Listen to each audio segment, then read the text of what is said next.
Bueno, muy buenos días a todos. Bienvenidos a todas las personas que se están conectando con nosotros al foro virtual La Historia Ambiental, Económica y Social de Colombia. Reflexiones para la salida de la crisis. Quiero darle la bienvenida a todas las personas, a nuestros ponentes que están el día de hoy. Muchísimas gracias por acompañarnos. Y bueno, todas las personas que se están conectando en estos momentos, les digo que por favor tratemos de mantener la cámara y el micrófono cerrado para así poderle dar toda la atención necesaria a los penalistas que van a estar con nosotros. También quiero darle el saludo a la señora Edelmis Andrade, quien está con nosotros desde Panamá. Todas las personas que tengan sus dudas, preguntas y demás, recuerden que pueden irlas colocando en el chat para así luego de las ponencias ir haciendo las preguntas para que las podamos dialogar. Entonces, bueno, sin más preámbulo, vamos a dar inicio. Quiero primero que todo presentar a nuestros penalistas. Entonces, quisiera empezar con el señor Harold Enrique Vanguero Lozano, quien adelantó estudios de filosofía en el Semillero Conciliar de Popayán, en Colombia, y posteriormente obtuvo el título profesional de Economía en la Universidad del Valle, en Cali, Colombia. Además de eso, cuenta con un PhD en Economía, con énfasis en Economía de Población y Desarrollo Económico de la Universidad de Carolina del Norte, Chapel Hill, Estados Unidos.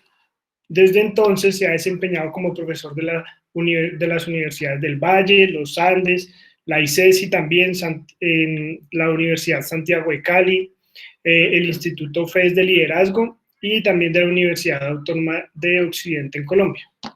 Además de eso, desempeñó los cargos públicos de director de planeación del Departamento del Valle del Cauca, alcalde del municipio de Santander de Quilichao y secretario ejecutivo de la Comisión Regional de Ciencia y Tecnología del Pacífico Colombiano. Más allá de eso, es autor y coautor de 19 libros en las áreas de planificación de desarrollo, población y desarrollo, análisis demográfico, prospectiva y planeación estratégico, gestión y evaluación de proyectos, desarrollo tecnológico, gestión pública, desarrollo humano sostenible y análisis ecométrico. Señor Harold, muy buenos días. ¿Cómo está? ¿Cómo se encuentra? Muy buenos días. Muy bien. Muchas gracias, Johan, por esa introducción y dispuesto para el foro.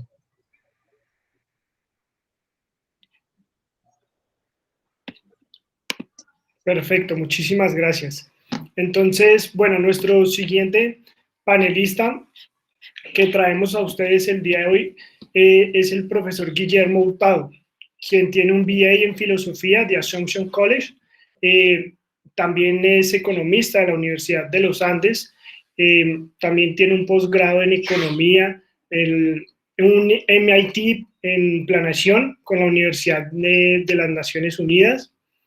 Además de eso, también hace parte del Departamento Nacional de Planeación, hizo parte del Departamento Nacional de Planeación, de la Fundación para la Educación Superior, de la Fundación Natural, y además de eso, analista de proyectos. El profesor de proyectos de la Universidad Javeriana, Universidad de los Andes, Universidad San Buenaventura, Universidad Autónoma de Occidente en el programa de Administración Ambiental. Doctor Guillermo, ¿cómo está, profesor Guillermo? ¿Cómo se encuentra? Muy buenos días a todos, afortunadamente muy bien, aquí esperando el foro y poder participar y poder responder acertadamente. Perfecto, muchísimas gracias. También quiero darle la bienvenida al doctor Jesús Alfonso Flores López, quien es teólogo de la Pontificia Universidad Javeriana de Bogotá, antropólogo de la Universidad Nacional de Colombia, doctor en antropología de la Universidad de París y tiene un postdoctorado en humanidades en la Universidad Nacional de Córdoba, Argentina.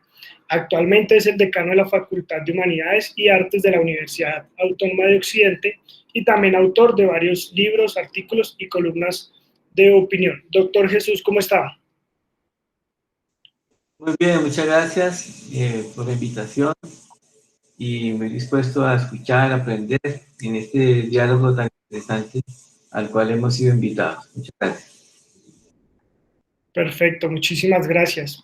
Y bueno, y por último, nuestro último panelista es el doctor Gilberto Aristizábal Martínez, sociólogo, y además de eso estudió en la Universidad Nacional de Colombia, Sociología. También estudió en Estados Unidos un máster en Ciencias con énfasis en Sociología Rural. En Ohio realizó su PhD con especialización en Sociología de la Salud y Sociología del Deporte. En el Instituto Interamericano de Ciencias Agrícolas realizó su posgrado en Desarrollo y Planeamiento Rural y Reforma Agraria. Y en la Universidad de Minas, en Brasil, realizó el posgrado en Planeamiento y Desarrollo Urbano. Ha trabajado con la Universidad del Valle y además de eso ha sido consultor internacional, entre ellas para la Oficina de Investigaciones Socioeconómicas y Legal Oficel, y también ha sido asesor de la Universidad de los Andes. Doctor Gilberto, ¿cómo está? ¿Cómo se encuentra? Muy bien, buenos días y agradecido por la invitación. Perfecto, muchísimas gracias a todos ustedes por hacer parte de este foro que realmente es muy importante para todos y pues con la situación actual que se vive creo que va a ser de mucho provecho tanto para ustedes, para mí y para las personas que lo van a estar viendo. Les recuerdo que el evento está siendo grabado para luego poder hacer difusión por medio de redes sociales y demás, y para las personas que no pudieron asistir el día de hoy lo puedan ver después. Nuevamente les recuerdo a las personas que están llegando que cualquier inquietud, cualquier pregunta que tengan las pueden ir dejando en el chat, que a medida que vayan avanzando las ponencias y demás podemos irlas haciendo. Argelia Mundial, nos da un cordial saludo, muchísimas gracias, igualmente para ustedes. Entonces, no siendo más, quisiera iniciar entonces con el profesor Guillermo Hurtado, quien nos va a hablar un poco de la historia ambiental de Colombia. Profesor Guillermo, ¿se encuentra aquí? Mil gracias. Quiero iniciar con un agradecimiento muy sincero a la Escuela de Turismo de la Universidad Autónoma de Occidente y al doctor Germán Morales por la invitación a este foro. Me corresponde hablar sobre el sector ambiental de Colombia, hablar un poco de su historia, pero yo he pensado, si pueden, por favor, presentar el PowerPoint que envié, presentarlo dentro de un contexto más amplio, para que veamos cuál es realmente su potencial y el camino que tiene por recorrer. Como todos ustedes saben, Colombia es considerado uno de los países megadiversos del mundo y desde muchos puntos de vista está siempre considerado entre los 4 o 5 países con mayor biodiversidad del mundo. Eso lo hace muy especial.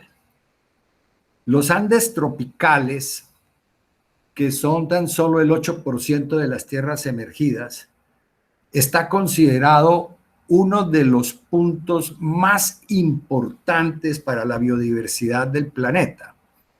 Y el Chocó biogeográfico, que tan solo tiene el 2% de las tierras emergidas y es una de las más jóvenes del planeta, tiene la mayor diversidad de flora por kilómetro cuadrado en el mundo. El Chocó biogeográfico es la segunda zona más lluviosa, con 6.000 milímetros de precipitación, y por tener una franja entre la cordillera, estrecha entre la cordillera y el océano, ha tenido una biodiversidad enorme. Es considerado posiblemente que posee alrededor del 10% de las especies de flora del planeta. Entonces, esto hace de Colombia un sitio muy especial para el medio ambiente mundial. Podemos seguir, por favor, siguiente.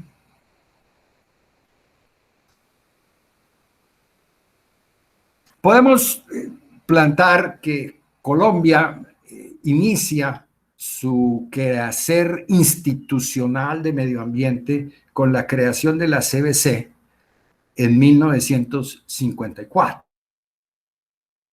Fue la primera institución que tuvo Colombia y posteriormente en los 60 se crea el INDERENA. El primer parque nacional que se creó en los 60 fue la Sierra de la Macarena. La Sierra de la Macarena es un sitio único en el mundo, es el mayor tepuy que existe, es el final del escudo de la Guyana, que tiene Guyana, Venezuela, Brasil y Colombia. El escudo de la Guyana es la tierra más antigua de América del Sur y por eso tiene un suelo muy diferente al del resto del país y termina allí en la Sierra de la Macarena. Entonces, la Sierra de la Macarena, por el costado sur, tiene la selva del Amazonas y posteriormente surgió los Andes, la cordillera oriental, que pasa muy cerca de la Macarena. Entonces, es el único lugar del mundo donde usted puede tener representados esos 3 ecosistemas. El escudo de la Guyana, el andino tropical y la selva del Amazonas. Bien. A raíz de la creación de la CBC y de la nueva constitución, se fueron creando las otras corporaciones autónomas como las autoridades regionales y son, digamos, ahora el pilar junto con el Ministerio del Medio Ambiente institucional del sector ambiental en Colombia. El superior creó con ayuda del World Wildlife Fund la Planada. La Planada es una reserva privada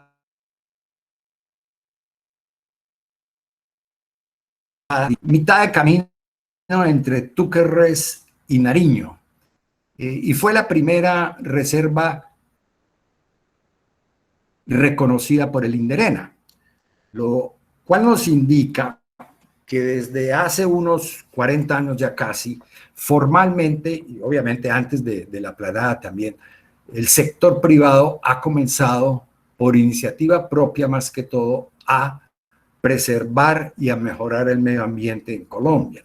Entonces, lo que tenemos en la actualidad es una base institucional bastante grande que con las corporaciones autónomas prácticamente se cubre todo el territorio nacional y el sector privado, muchas fundaciones, muchas organizaciones de base que están luchando para mantener el medio ambiente en Colombia.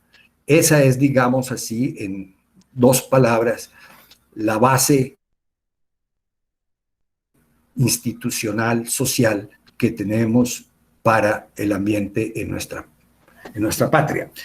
La nueva Constitución, creada en 1991, dio la orden de crear el Ministerio del Medio Ambiente, que finalmente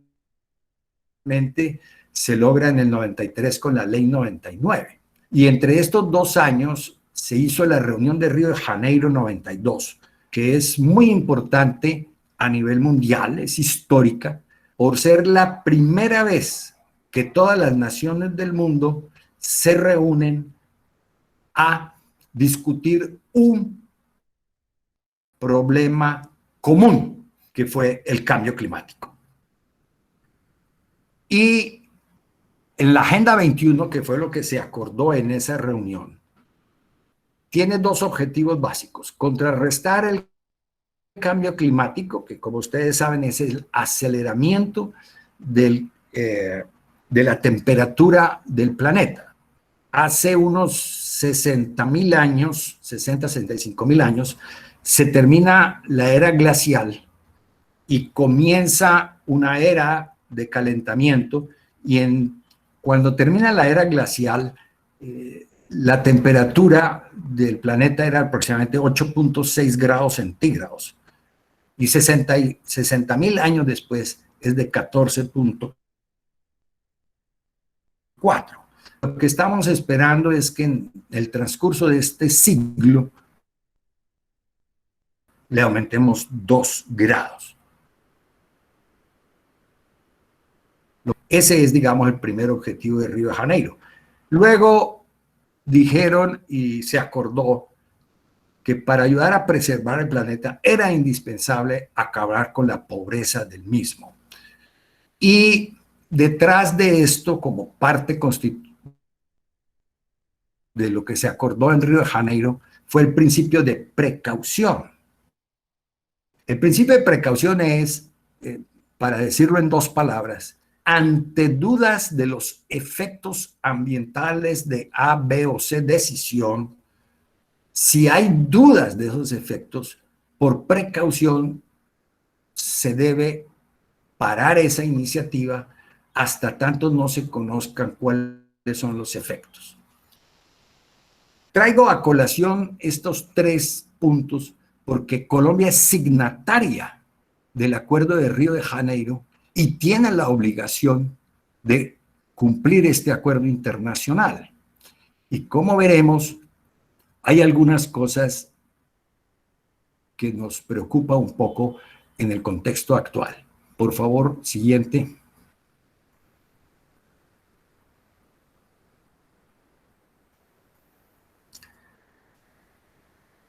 ¿Qué pasa en el medio ambiente y la economía?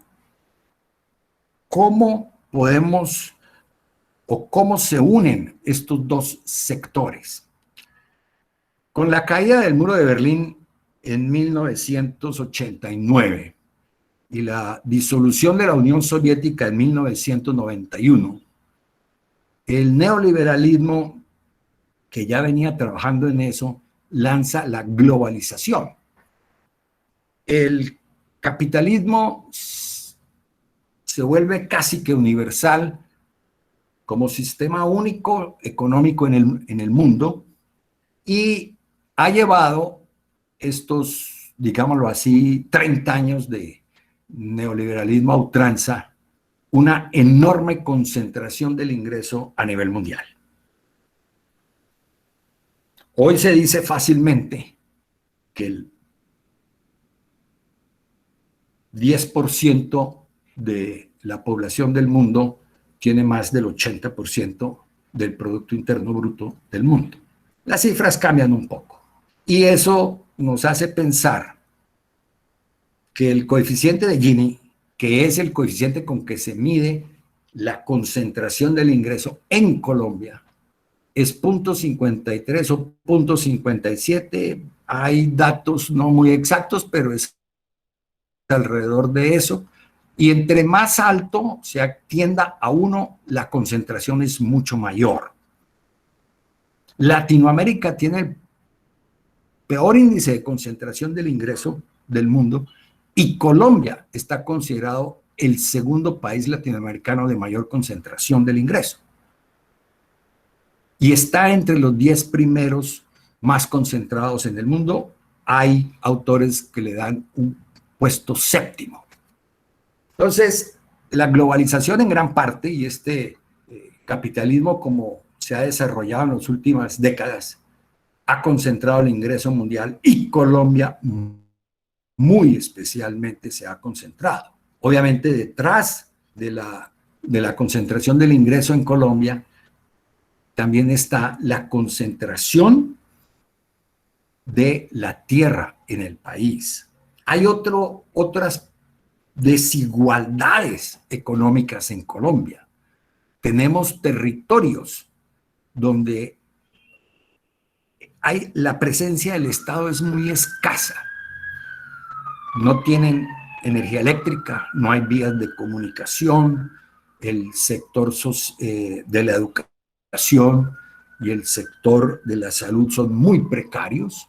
El sector rural, la parte educativa, y seguramente el doctor Aristizábal nos puede hablar de eso un poco y me puede corregir, está muy atrasado educativamente con respecto al resto del país. Los datos que se tienen es que de cada 10 muchachos que en el campo colombiano entran a bachillerato, solo 4 terminan, y de los 4, solo 2 entran a la educación superior. Entonces, el nivel educativo de nuestros jóvenes, especialmente en el sector rural, es bastante bajo. Y hago énfasis en eso porque quien toma las decisiones ambientales no son esas instituciones de las que hablaba al inicio. Quien toma las decisiones ambientales son quienes manejan la tierra, son los campesinos, son los ganaderos, la agroindustria, los mineros, los que manejan el agua.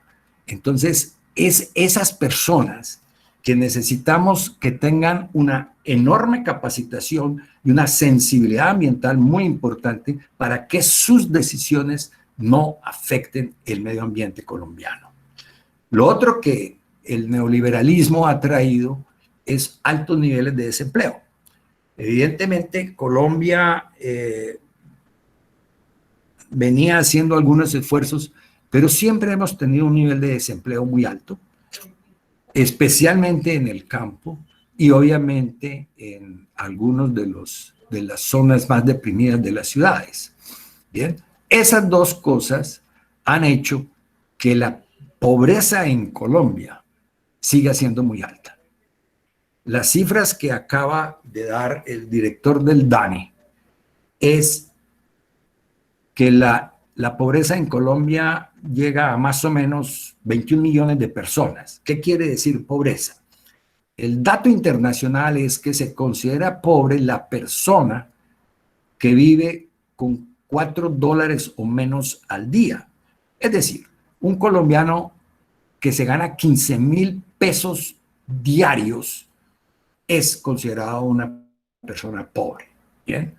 Entonces, una familia tipo colombiana que vive con un salario mínimo y son 4 personas es considerada una familia en estado de pobreza.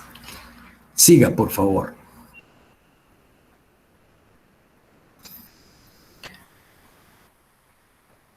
Nos podemos preguntar si la economía verde nos puede ayudar a mejorar esta situación y si nos puede ayudar a conservar esa enorme riqueza que tiene Colombia en su biodiversidad.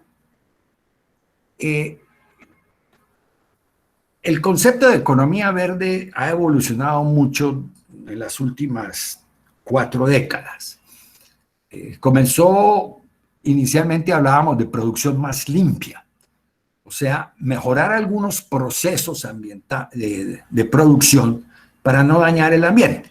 Entonces, una fábrica podía decir, bueno, yo pongo una pequeña petar y no echo aguas servidas a las quebradas o a los ríos.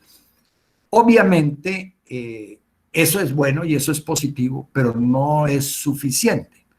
Lo que podemos decir es que una solución menos tóxica sigue siendo tóxica. Bien.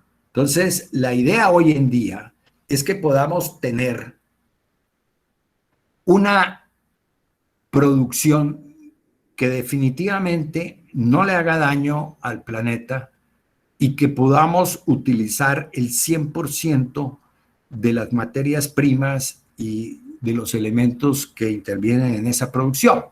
Eso es lo que hoy llamamos economía circular. Y es la que estamos tratando de que el mundo entero logre llegar a eso. Eso todavía tiene mucho que investigar y tenemos que producir mucha tecnología para lograr eso posible. Otro de los puntos importantes es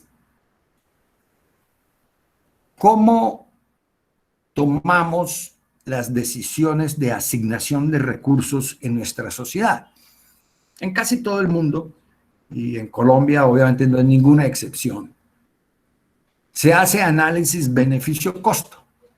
Y lo que se procura hacer es que si el beneficio es mayor que el costo, el proyecto, la iniciativa, la inversión se debe realizar. El problema que tenemos es que las variables que se utilizan en ese análisis beneficio-costo, todas dependen del mercado. Entonces, solo las variables que podemos decir nos cuesta 10 millones de pesos o algo así, intervienen en esa toma de decisiones.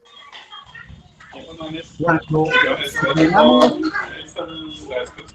hay interferencia, si miramos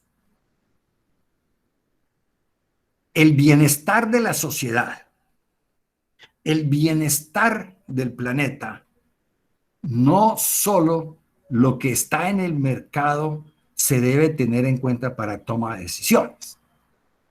Por ejemplo, un ejemplo muy sencillo.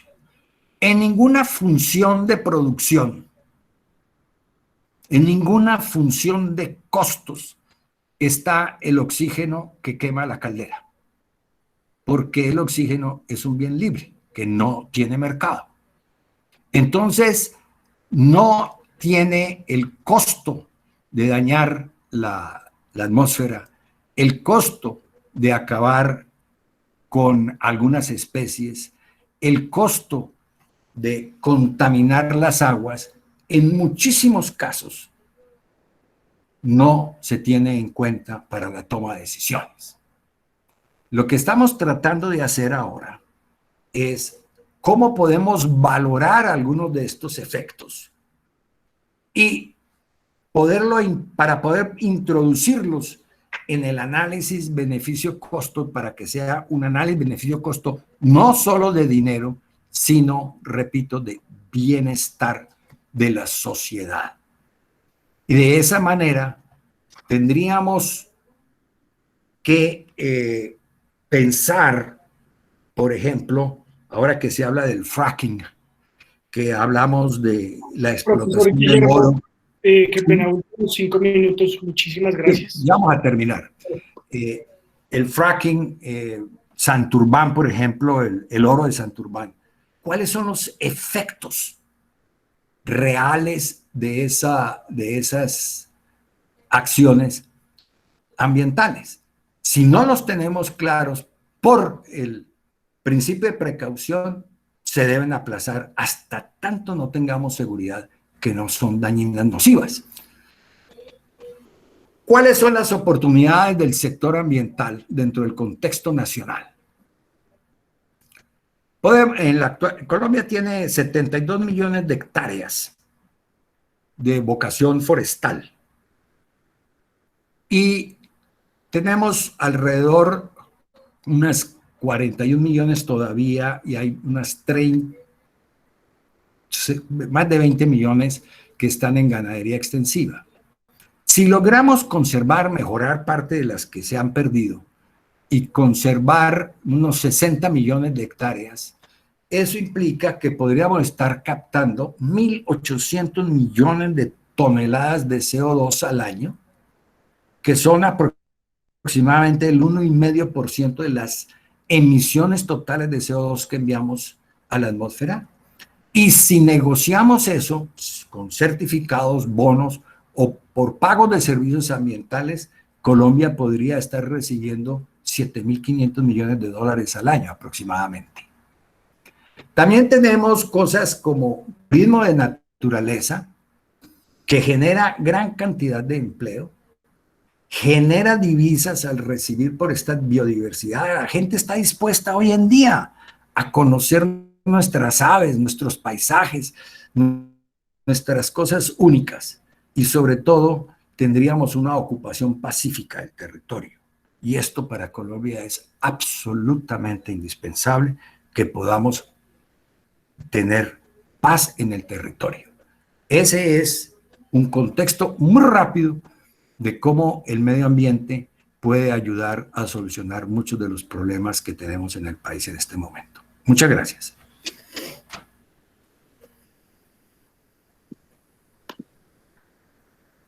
Muchísimas gracias, profesor Guillermo, por la intervención y bueno, creo que nos dio demasiadas alternativas y unas posibles alternativas para poder mejorar, digamos, el medio ambiente en Colombia, una posible salida a todo lo que está pasando.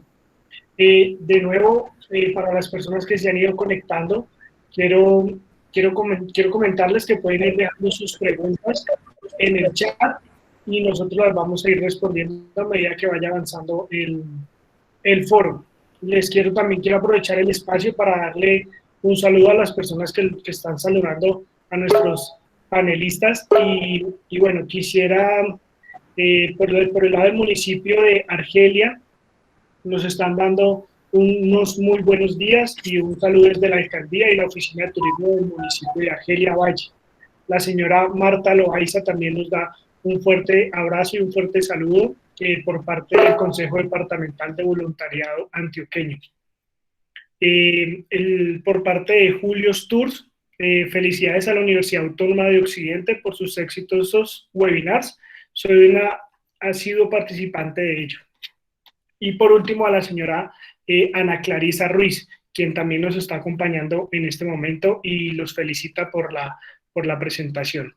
Quisiera entonces dar paso al señor Harold Banguero, al doctor Harold Banguero, que ya se encuentra aquí con nosotros. Por favor, doctor Harold, también les recuerdo a las personas que están con nosotros tratar de mantener los audios apagados para no interferir a los panelistas. Doctor Harold, por favor, continúe. Muchas gracias. Bueno, primero un agradecimiento a la Escuela de Turismo y a Germán Morales por esta gentil invitación a participar hoy en este foro y también un saludo a todos los que en el auditorio están hoy presentes para tratar de dialogar sobre estos temas que me parecen de alto interés. Yo quiero comenzar con un recuento muy rápido de lo que ha sido la historia de la economía colombiana, como para situarnos en el momento actual. Nosotros heredamos de los españoles una economía extractivista. En otras palabras, cuando Colombia logra la independencia, lo que básicamente continuamos haciendo era el trabajo que los españoles habían iniciado de extraer de las minas de oro, plata, platino, metales y pues digamos exportarlos o enviarlos precisamente a los países europeos y básicamente diríamos que esa modelo inicial permanece casi durante medio siglo del siglo XIX. Al final de ese siglo Colombia empieza a intentar desarrollar su sector agrícola. Aparecen varios productos, el tabaco, el añil, y finalmente aparece el café como el producto bandera, digamos así, del desarrollo agrícola de Colombia, una agricultura de ladera, agricultura tradicional, y eso sin duda significó un paso importante porque ya, digamos, empezamos a combinar el extractivismo inicial con un sector, digamos, de agricultura todavía tradicional, porque vamos a ver que la agricultura moderna solamente en Colombia se desarrolla después de que se inicia el proceso de industrialización, que es la tercera etapa. Esa industrialización está ligada básicamente a la gran depresión económica de los años 30, que nos obliga a producir nuestros bienes manufacturados, y eso se apoyó con un modelo que se llama de sustitución de importaciones, las políticas de sustitución de importaciones que le dieron entonces viabilidad precisamente a el ingreso de la agricultura moderna. El Valle del Cauca fue pionero, el que primero entró en esto de la agricultura moderna y muy apoyado por todo lo que se llama la revolución verde, que generó estas tecnologías que usan intensivamente químicos para alcanzar altos niveles de productividad en el sector agrícola. Y entonces de esa forma se fueron poco a poco reemplazando las grandes ganaderías que venían desde la época de la colonia por grandes extensiones de cultivos caso del Valle del Cauca, la caña, y en otras regiones el arroz, etcétera, etcétera, cereales. Eso logra que Colombia tenga un periodo de crecimiento económico bastante razonable, alrededor del 4 o 5% promedio anual, hasta finales de la década de los 80. Ese modelo de sustitución de importaciones se va agotando poco a poco, y a finales de los 80, principios de los 90, entonces entramos a lo que se llama la apertura económica, o sea, volvemos nuevamente a abrir la economía, y con la esperanza indudablemente de aprovechar mercados internacionales. Ese modelo pues se vio reforzado por la introducción también de todo lo que es el esquema neoliberal, o sea, las políticas económicas neoliberales, básicamente orientadas a apoyar la actividad privada, el desarrollo en base a la actividad privada. Yo diría que ahí, desafortunadamente, la buena intención de los que iniciaron este proceso no se dio. Primero porque en el lado exportador, lo que volvimos prácticamente con este modelo fue a posicionar, digamos así, las exportaciones de bienes primarios. O sea, no hubo un cambio de exportaciones hacia bienes manufacturados de alto valor agregado, sino que en cierta manera nos especializamos nuevamente en exportaciones de bienes primarios, particularmente de petróleo, combustibles de distinta naturaleza. Por otro lado, el problema de este modelo, yo diría, si bien es cierto que se alcanzaron niveles razonables de crecimiento de la economía, y este es un modelo que está montado sobre una teoría que se llama el trickle down, y es de que una vez que el país alcance unos altos niveles de crecimiento económico, el modelo entonces genera suficiente producto para que se pueda redistribuir hacia abajo. Por eso el trickle down. Eso en la práctica no se ha dado en Colombia. Yo pienso que en Colombia eso no es cierto, eso no funcionó. Y en cambio, yo diría que eso nos ha generado dos grandes problemas, y que yo en un artículo que recientemente publiqué, no publiqué, sino presenté a la Academia Colombiana de Ciencias Económicas, donde me preguntaron cuál era la perspectiva de las ciencias económicas en el siglo XXI. Yo dije que la perspectiva era que íbamos a tener dos grandes revoluciones en el mundo, una revolución social y una revolución ambiental. Y yo creo que Colombia está enfrentando o va a enfrentar las dos revoluciones, y lo que hemos visto en estos días precisamente me confirma de que estamos a puertas de una gran revolución social, no solamente en Colombia, sino en muchos países del tercer mundo, por las razones que he anotado anteriormente, y es que los modelos económicos han generado dos grandes problemas que requieren una solución. El primero, altos niveles de inequidad, altísimos niveles de inequidad. En otras palabras, en lugar de que funcionara el trickle down a favor de los pobres, ha funcionado a favor de los ricos. El trickle up, no el trickle down, sino el trickle up. Y es que cada vez el modelo concentra más riqueza en los estratos más altos de la población, los más ricos, y concentra más pobreza en los estratos más bajos de la población. Eso indudablemente es inaceptable. Y si a eso le adicionamos indudablemente dificultades para conseguir empleo, dificultades para tener acceso a bienes públicos o servicios públicos básicos como la salud, la educación, pues todo eso indudablemente ha configurado un marco de mayor pobreza, mayor miseria en el mundo, no solamente en Colombia, sino en el mundo. E indudablemente esto va a ser un factor permanente de perturbación, no es algo coyuntural, a menos que obviamente se tomen las medidas para enderezar el camino y cambiar básicamente esta tendencia. El segundo gran problema que ha generado el modelo es precisamente lo que anotaba Guillermo, es el alto costo ambiental de estos modelos. Definitivamente, todo lo que es la revolución industrial que heredamos de los europeos desde hace 2 siglos, todo el desarrollo tecnológico, etcétera, etcétera, ignoró por completo los impactos ambientales.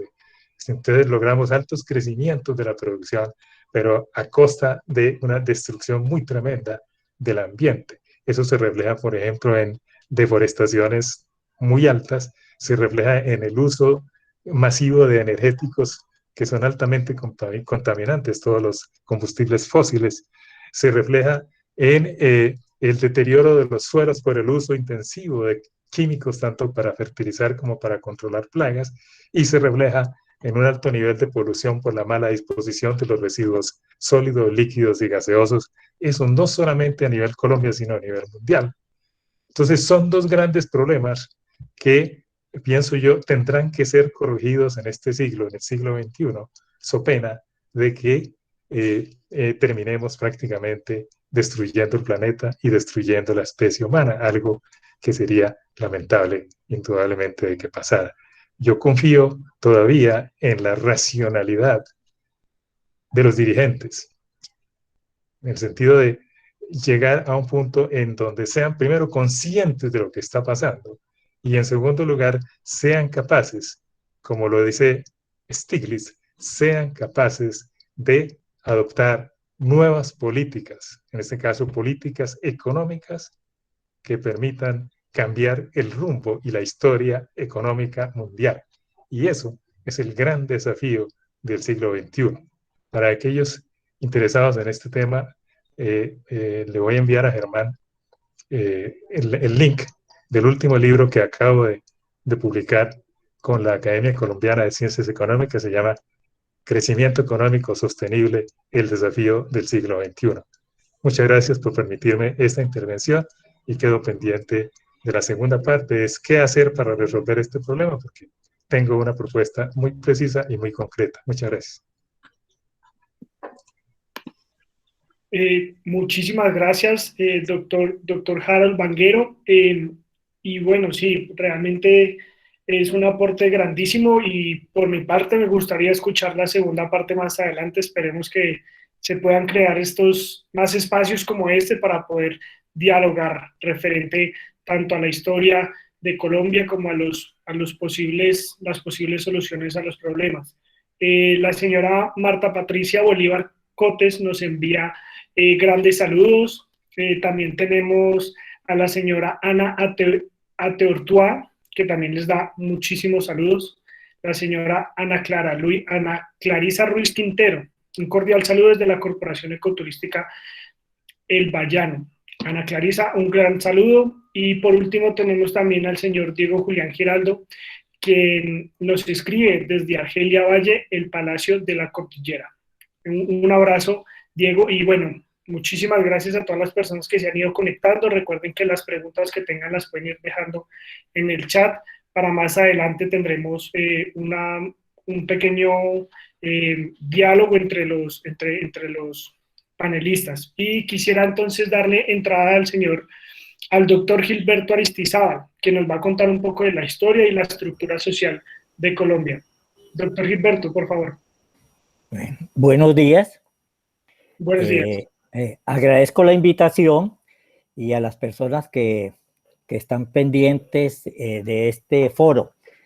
Afortunadamente para mí, las presentaciones de Guillermo y de Harold aportaron una serie de hechos y de análisis que me liberan de entrar en ciertos detalles y eso me permite un poco concentrarme en la idea central de mi presentación.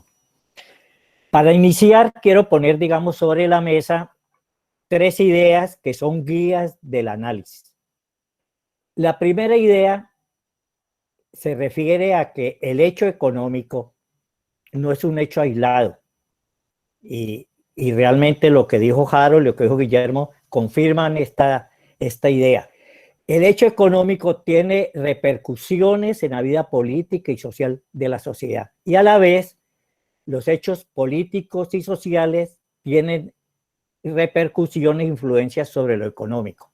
Entonces, es un elemento importante porque a veces análisis, digamos, desde una sola perspectiva, pierden esa visión de conjunto. De ahí la importancia de mirar todos estos fenómenos desde una óptica holística. Esa, digamos, es la primera idea.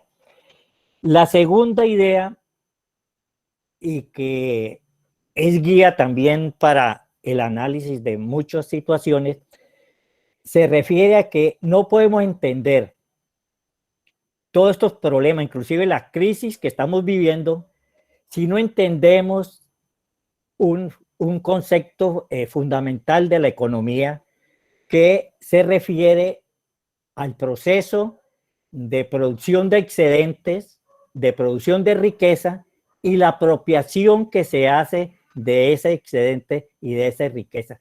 Esto es algo que viene de hace muchos siglos y que de cierta manera configura las estructuras políticas, sociales que nos dominan. El primer excedente dentro de la historia humana se genera cuando el hombre alarga su cuerpo con un instrumento de trabajo y el primer instrumento de trabajo fue un cuchillo de piedra rústico. Con eso mejoró su productividad y pudo producir un excedente económico. Luego, la humanidad fue mejorando sus instrumentos de trabajo hasta llegar a la alta tecnología, la robótica, pero todo esto, desde lo más primitivo hasta lo más sofisticado, digamos, tienen como soporte la misma concepción filosófica, ¿sí? Es mejorar la productividad. Eso ha sido un anhelo de la humanidad que lo ha logrado. Cada vez producimos más y mejor con menos esfuerzo. El problema es la apropiación que se hace de ese mayor excedente económico. Entonces, dentro de la historia de la humanidad han aparecido muchas figuras ligadas a ese proceso de apropiación, como el curandero, el brujo, el sacerdote, el guerrero, el administrador, el señor feudal y ahora el gran empresario. Cada momento histórico tiene una manera de producir el excedente y una manera de apropiarse de ese excedente. Y eso, repito, define mucho de nuestras estructuras sociales. Entonces, es un elemento clave para poder entender lo que ha pasado y lo que no está pasando. Y un tercer elemento, para efectos de esta charla particular, se refiere a la idea que debemos entender que la historia de Colombia nos enseña que nosotros no hemos sido un país autónomo, no hemos tenido capacidad de determinación. Nacimos desde nuestro nacimiento como Estado-nación, nacimos como una colonia dependiente de un imperio. Y eso nos ha marcado.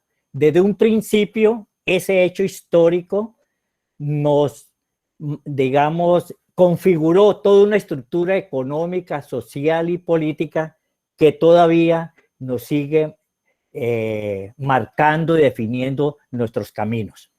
Entonces, digamos, esas tres ideas están presentes en el análisis que quiero presentar hoy. Para arrancar, debemos, ya para el caso concreto de Colombia, habría una anotación adicional. La idea del foro está ligado a la crisis que está viviendo Colombia.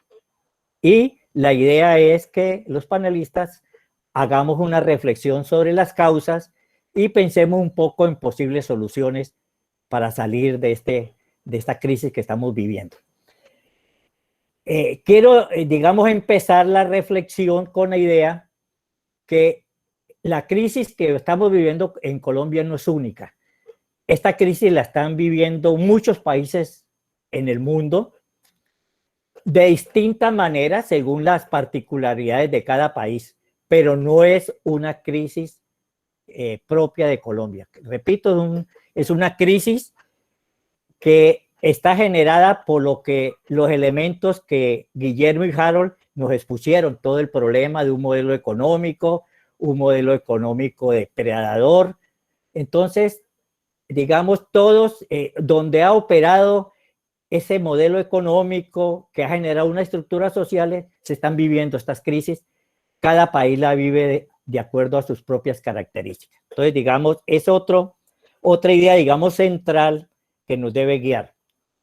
Y arrancamos, digamos, ya para el caso concreto de Colombia, tenemos que arrancar, pues, desde desde el comienzo, que fue el descubrimiento de América y la conquista de América. Eso nos marcó. El descubrimiento y la conquista es el encuentro de dos mundos diferentes que no se conocían. ¿Sí?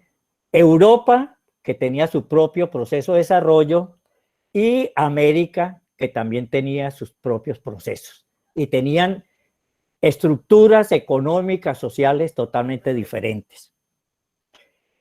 La mayor capacidad militar de los españoles permitió someter a las sociedades americanas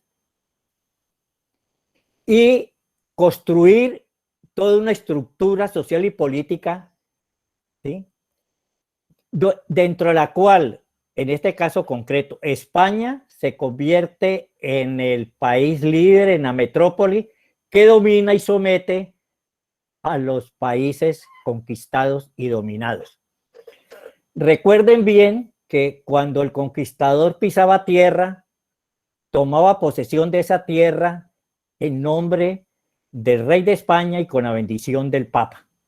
Digamos, fueron los dos elementos ideológicos que estuvieron presentes en toda la construcción de la estructura y de la vida colonial. Esa lealtad hacia el rey y esa lealtad a los principios católicos. Eso es un elemento importante porque ha estado presente, estuvo presente muy fuerte en la colonia y de alguna manera sigue presente en nuestra vida moderna. Entonces toma posesión, domina y crea unas estructuras. Tengo que ser muy breve porque esto tiene muchos elementos, pero las características de este foro no permiten ahondar, sino voy a dar, como se dice, ligeros brochazos para que quede un panorama que nos permita entender el conjunto. En este proceso, digamos, de construir toda una estructura social donde el centro del poder iba a estar en la corona española, se genera toda unas condiciones en el nuevo mundo que van a reforzar, digamos, los intereses del país europeo. Debemos recordar, y esto es muy importante, que el momento del descubrimiento de América coincide con un momento histórico muy preciso, el proceso de desintegración del Estado feudal y un proceso de construcción de un nuevo Estado, el Estado moderno que más adelante se va a construir. En el momento no está construido, está en proceso de formación. Y en ese momento específico, digamos, el eje de la sociedad es el mercantilismo, es el intercambio de mercancías. Y entre otras cosas, el descubrimiento de América está ligado a un hecho histórico como fue la toma de Constantinopla por los turcos otomanos, que cortó la comunicación entre Europa y Asia, que era la ruta del intercambio comercial. Entonces, Europa se vio obligada a buscar nuevas rutas para llegar al Oriente y eso fue una de las razones para el descubrimiento de América.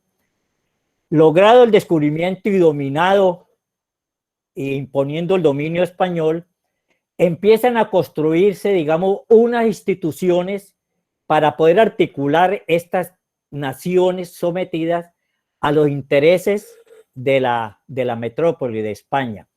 Y lo hacen a partir de algunas instituciones que nos han marcado. Una de esas primeras instituciones es la encomienda.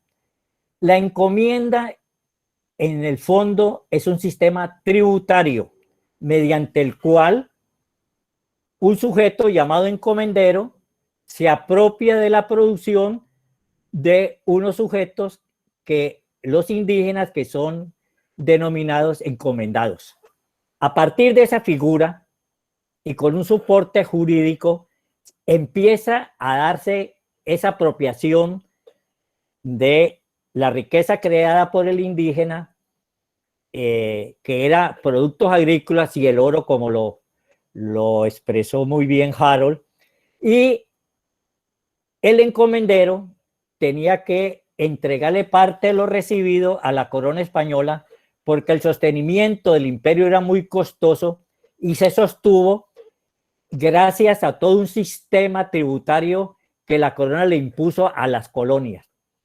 Y ese sistema tributario va a ser el elemento que va a detonar y va a impulsar las guerras de independencia a comienzos del siglo XIX, porque el criollo, un sujeto histórico que se forma en la colonia, ya está cansado de esa tributación y quiere tener otros espacios. Entonces, en primer lugar, digamos, quede claro que la corona construye unas instituciones sociales para poder articular el nuevo mundo que ha descubierto y conquistado, para articularlo a los intereses mercantilistas de la metrópoli, en este caso España, que logró construir el mayor imperio del mundo gracias a los recursos sacados de sus colonias. Si uno fuera, digamos, riguroso en esto, podríamos afirmar que España no tiene los recursos para reparar toda la riqueza que extrajo de América Latina. Y ahí están parte de nuestros problemas actuales, es el robo a que fuimos sometidos por la madre patria. Entonces se crea esa institución de la encomienda, va a crear toda una estructura social. El español llega, no es un trabajador, él no va a trabajar la tierra ni la mina, necesita de mano de obra ajena, y esa mano de obra ajena se la va a dar la encomienda, que en principio es tributario y más adelante se va a volver también relaciones laborales, y a través de una figura que se llama la mita, que le permite al español, al encomendero, utilizar la mano al indígena ya no solamente como un tributario, sino como una mano de obra para sus haciendas y para los distritos mineros. Por razones que son conocidas, hay una crisis demográfica de la población indígena y eso obliga a la corona española a importar los esclavos del África para reemplazar la mano de obra indígena, y se va a crear otras condiciones de la estructura social de las colonias. Los españoles y los encomenderos habían logrado acumular un capital, y con eso tuvieron la capacidad de compra de esclavos para continuar con su economía colonial de la gran hacienda y de los distritos mineros. En principio, la hacienda colonial era una hacienda cuya producción estaba destinada a los distritos mineros y a los poblados. Muy poco se exportaba de eso. La mayor exportación eran metales. En el siglo XVII, Colombia o la Nueva Granada era la mayor exportadora de oro del mundo. Y ese oro fue importante para consolidar el imperio español y para estimular el crecimiento industrial de otras naciones. Recuerden bien que España no producía, y España era simplemente compradora de mercancía de otras naciones que estaban empezando su proceso de industrialización, y lo compraba con las riquezas extraídas de sus colonias, en este caso de América Latina y de Filipinas y de otras colonias que tuvo en todo el mundo. Entonces, digamos, esa institución de la encomienda, donde aparecía el señor, amo de los indios, con un poder total sobre ellos, eso es una herencia que todavía de muchas maneras sigue impactando la sociedad colombiana. No puedo entrar en detalles, repito, por las características del foro, pero lo dejo como una idea importante. A comienzos del siglo XX, los criollos, que son los descendientes de los encomenderos, hijos de españoles nacidos en América, que han constituido ya una clase social muy importante, terrateniente y minera, viven y sufren la expoliación que hace la corona de sus recursos a través de un sistema tributario muy riguroso. y empiezan toda una serie de quejas, no voy a entrar en detalle, que se expresan muy bien en el Memorial de Agravio de Camilo Torres y la rebelión, digamos, del 20 de julio de 1810 en Santa Fe, Bogotá. Los criollos logran liberarse del poder español y construyen una nueva sociedad, pero no hacen cambios profundos. Lo que antes hacía el español lo vienen a hacer los criollos. Construyen una sociedad, una república, un nuevo Estado-nación para beneficio propio. Inclusive los libertadores, que muchos de ellos se habían formado dentro del pensamiento liberal europeo, burgués, y dentro de las ideales de la Revolución Francesa, incumplen a los sectores populares y lograr la independencia no mejoran las condiciones de los sectores populares, no le dan la libertad de esclavos, por ejemplo, no mejoran las condiciones de los campesinos, de los productores agrícolas, pequeños campesinos y pequeños productores, no mejoran lo más mínimo. Todo ese... Profesor Gilberto, qué pena, últimos 3 minutos, muchas gracias. Bueno, qué pena porque la verdad es que...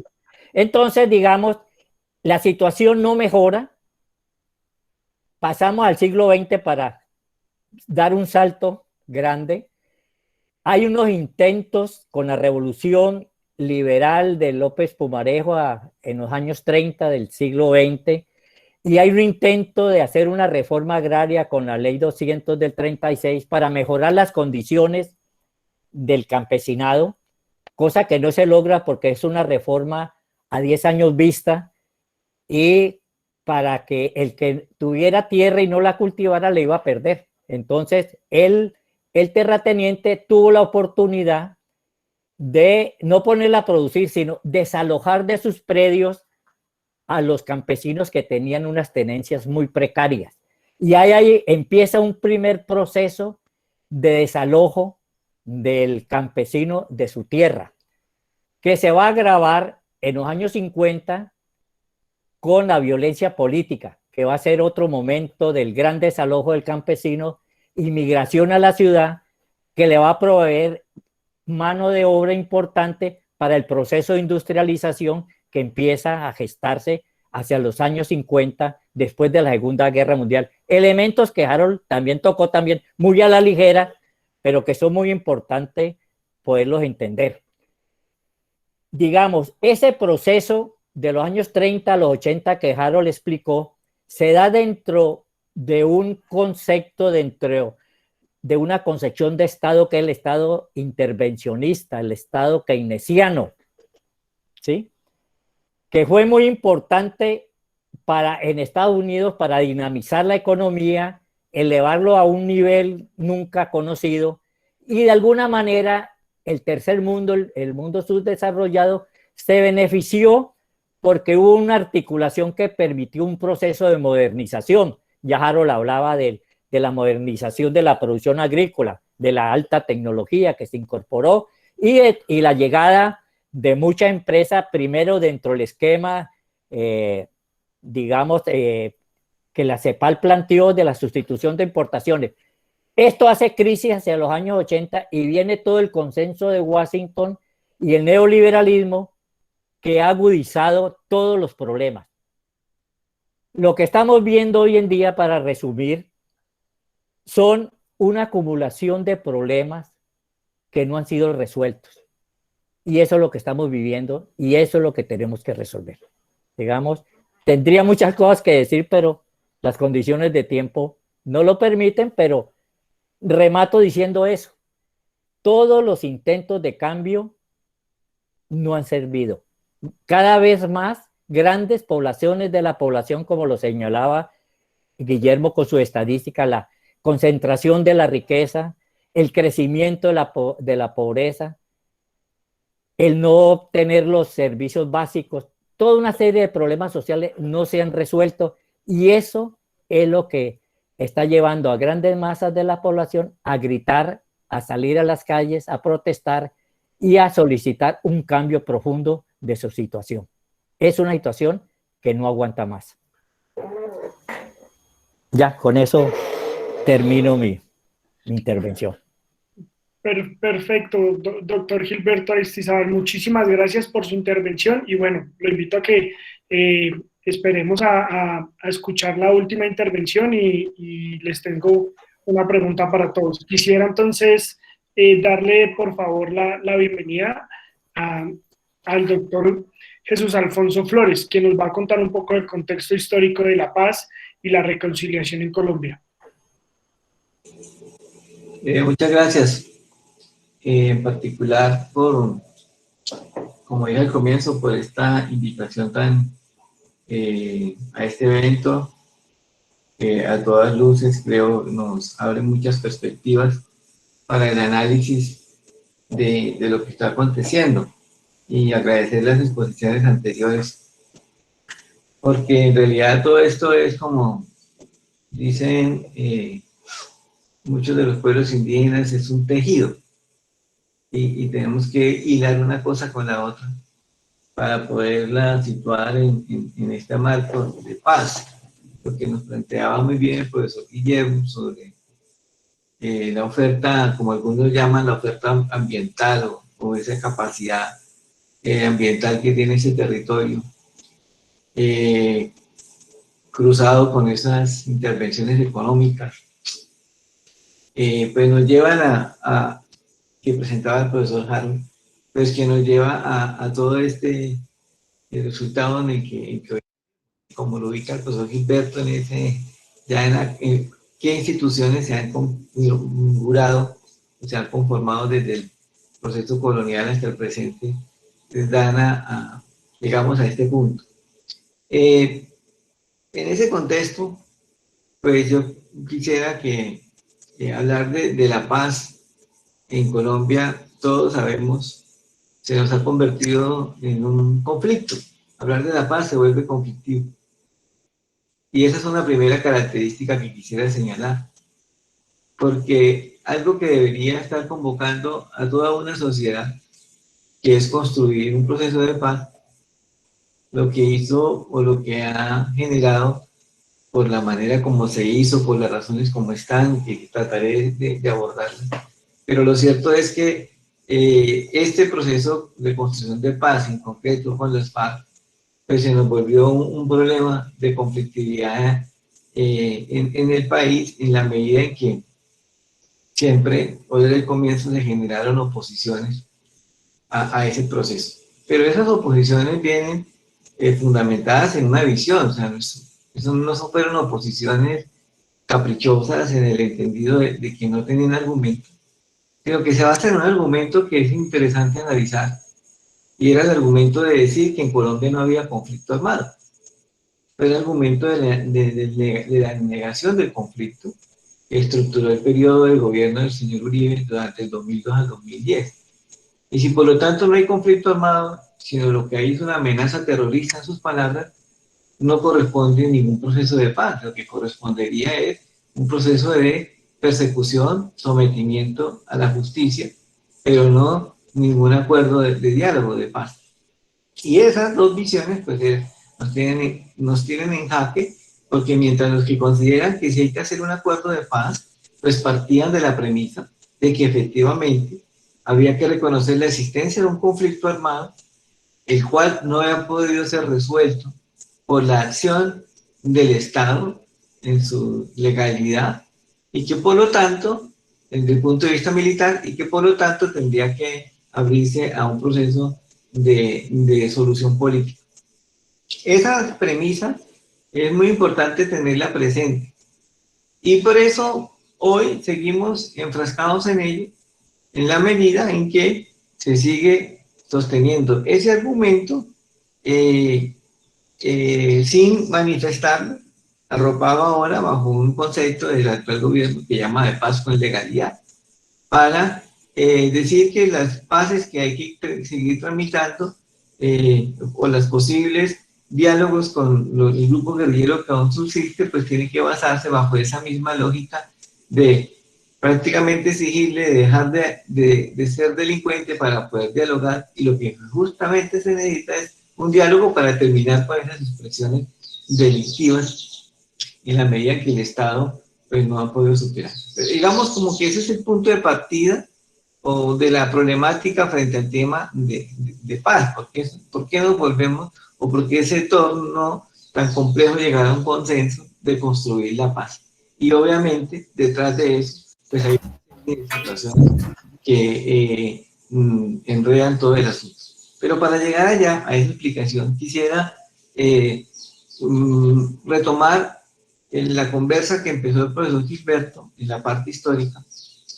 Y es que justamente, ¿de dónde viene tanta conflictividad nuestra? En esa búsqueda de solucionar el tema de la mita, la encomienda, la tributación, ¿cierto? Que se llega a esa independencia. Pues nos hemos gastado ya, cumplimos el año pasado 200 años del Bicentenario, tratando de organizar, tratando de darle respuesta a ese problema. Cómo organizar una sociedad para romper con ese sistema tributario, para hacer realmente un proyecto autónomo. Y al construir ese proyecto autónomo como Estado, pues lo hemos resuelto por la vía de la violencia. Es una sociedad que ha recurrido frecuentemente a la violencia. Los historiadores saben y nos lo han dado a conocer muy claramente, que al menos en el siglo XIX, es decir, después de que se pasó la guerra de independencia, al menos se presentaron o se pueden estimar 9 conflictos armados de carácter regional, de carácter nacional. Y terminamos el siglo XIX con la guerra de los 1000 días, con un desastre humanitario sin precedentes. Y que gracias a partir al terminar esa guerra, empezamos el siglo XX en plena guerra, ¿cierto? Y entonces se vuelve al recurso institucional del que hablaba el profesor Gilberto, de esa alianza entre Estado y religión, para recurrir a consagrar el país nuevamente, recurriendo al símbolo religioso. En Colombia ha dado el Sagrado Corazón de Jesús, para sellar la paz y decir, nunca más nos vamos a matar. Eso fue la consagración del voto nacional, ¿sí?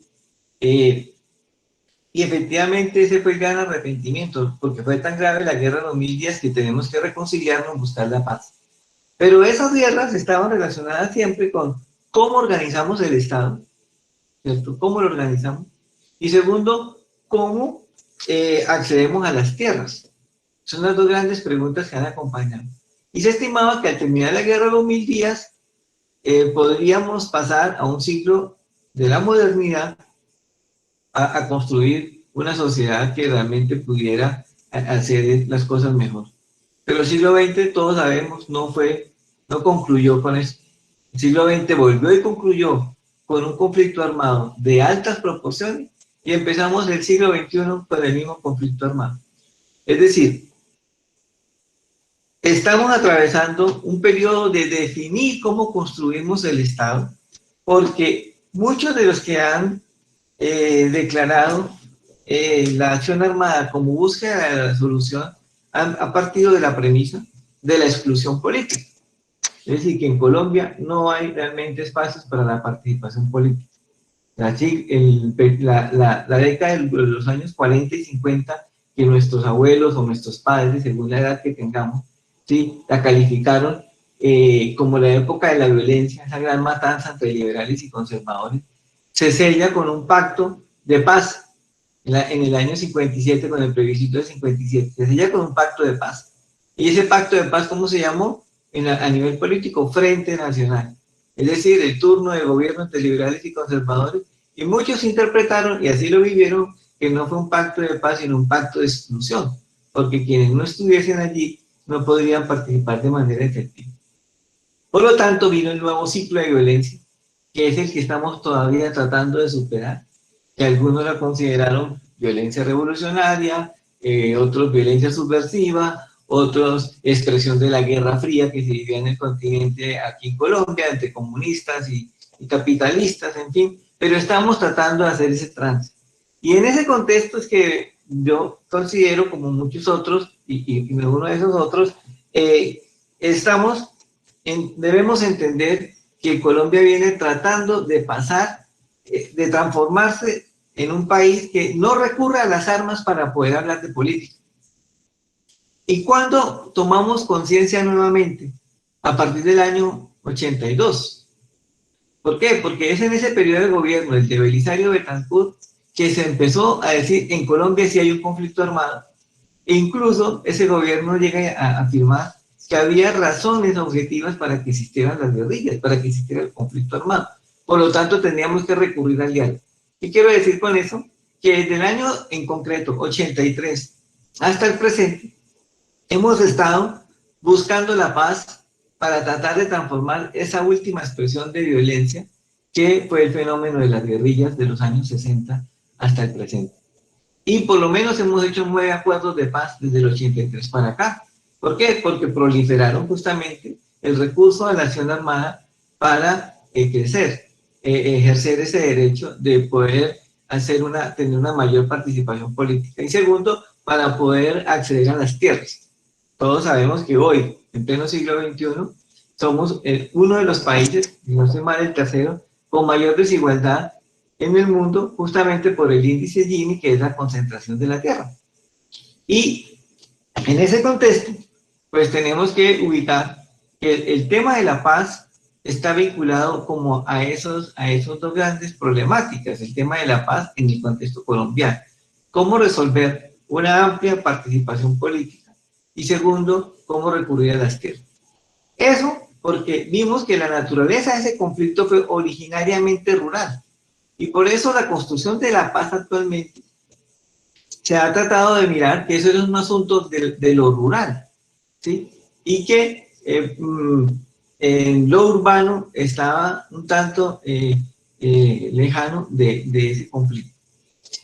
Sin embargo, lo que nosotros notamos hoy y lo que estamos viviendo hoy es justamente también consecuencia de no haber hecho un tratamiento adecuado a esa expresión del conflicto armado.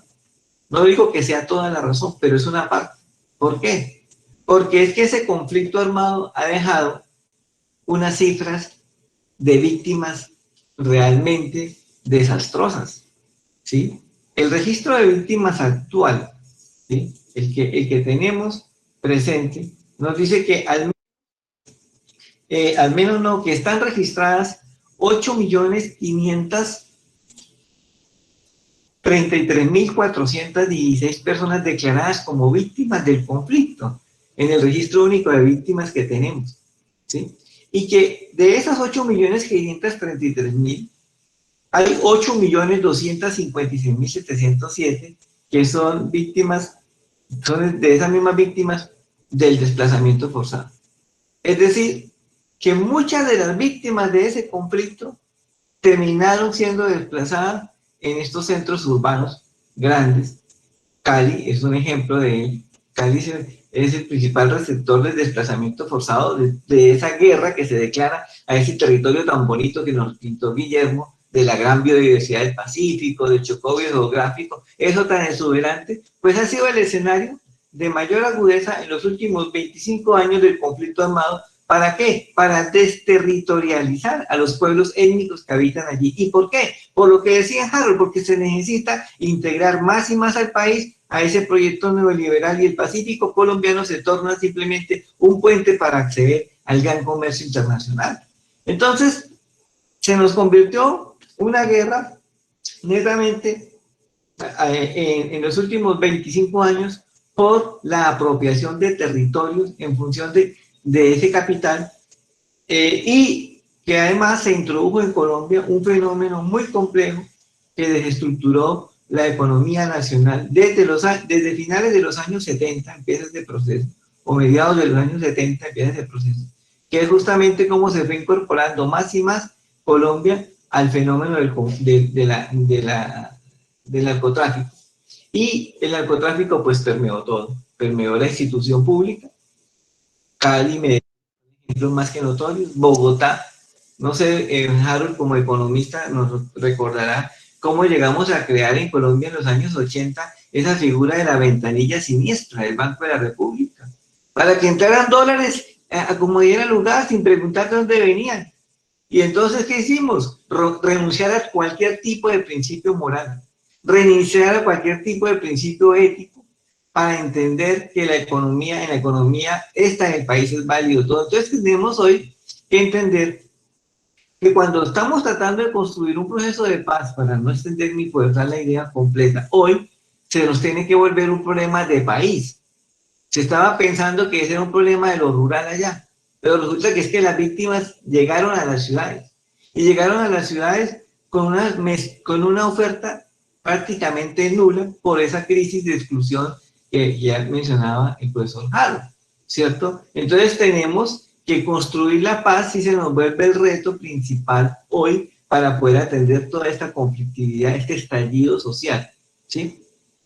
¿Por qué? Porque el acuerdo último, este que estamos tratando de avanzar, que fue con las FARC, la guerrilla más grande en su momento y de toda la historia, incluso de América Latina, de los últimos periodos donde hubo incluso triunfos revolucionarios por esa vía, no se compara, muchos lo muestran con ese potencial bélico que tuvo la FARC, ¿cierto? Entonces, llegar a terminar eso con la infausta estrategia de no haber hecho también un proceso de diálogo con el ELN para que se llegara a consumar esa etapa de transformar el conflicto de inspiración subversivo o revolucionario. Es importante porque en ese acuerdo, a diferencia de otros que hicimos, como ya mencioné, 9, está basado en tratar de resolver los dos grandes problemas que dieron origen. El tema de la tierra, y por eso está el punto 1, y que para resolverlo ni siquiera se hubiésemos necesitado hacer un acuerdo.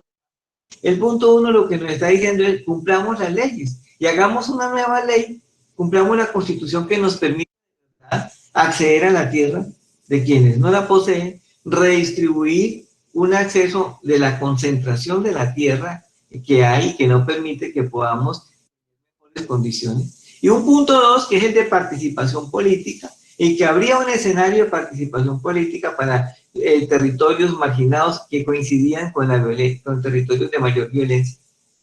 Y un punto que tocaba, el punto que le dio gasolina a esta guerra revuelta en Colombia, que es el narcotráfico.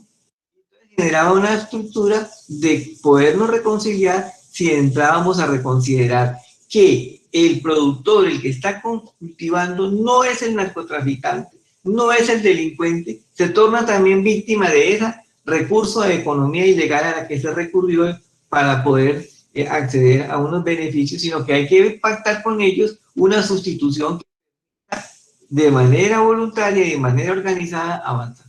¿Pero qué tenemos?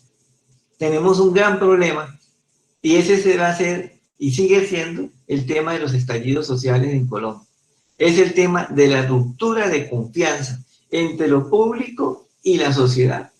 ¿Por qué? Los indígenas, ¿por qué cada rato se levantan en Minga? En el 2017, la Organización Nacional Indígena de Colombia nos dijo, estamos aquí en Minga porque hemos sumado, ¿sí? Los últimos acuerdos que hemos hecho con el Estado se elevan a 1000 acuerdos, ¿sí? Y lo que hacemos es un paro para volver a recordar los acuerdos del paro anterior, de la Minga anterior. O sea, no hay un nivel de cumplimiento. Y eso pasa con el acuerdo de paz.